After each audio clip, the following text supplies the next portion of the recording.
সকালবেলা বাবা তার ছেলের হাত ধরে ধরে কোচিংয়ে নিয়ে যায়, প্রাইভেটে নিয়ে যায়, স্কুলে নিয়ে যায়। বাবায় 20 টাকা বাঁচায়া সেই টাকা দিয়া কোচিং ফি দেয়, টিফিন ফি দেয়।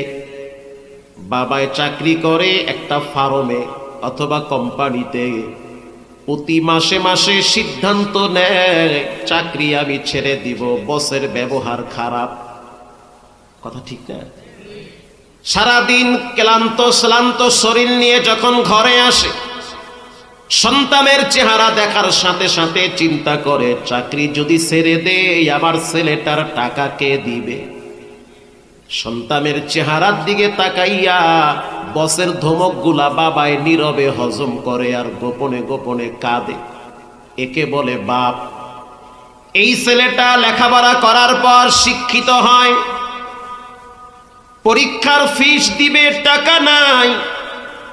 মা কানের দুল বিক্রি করে, নাকের ফুল বিক্রি করে, স্বর্ণের আংটি বিক্রি করে, গোপন স্টাজেই টাকা ছিল সেগুলাও মা পুরাটাই ছেলের হাতে দিয়ে দেয়।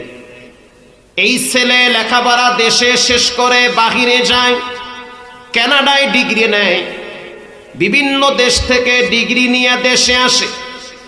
একটা সময় দেখতে পাই শিক্ষিত ছেলেরা মা বাবাকে অবজ্ঞা করে, অবহেলা করে, বৃদ্ধাশ্রমে পাঠায়া দেয়। এত কষ্ট বাবার গেল কই? এজন্য রব্বুল আলামিন বলেন, ইয়াউমা লা ইয়ানফাউ মালু ওয়ালা বানুন। কিয়ামতের ময়দানে সন্তান কাছে আসবে না, সম্পদ কাছে আসবে না, ইল্লা মান আতাল্লাহা বিকলবিন সালিম। যার অন্তরে কোনো হিংসা নাই, অহংকার নাই, আমি ভাব নাই, যার অন্তরটা বিনয়ী, নম্র, ভদ্র। আল্লাহ বলেন এমন ফ্রেশ অন্তরওয়ালা ব্যক্তিদেরকে আমি ডেকে ডেকে জান্নাতুল ফেরদাউসের গেট দিয়ে ভিতরে ঢুকায়া দিব।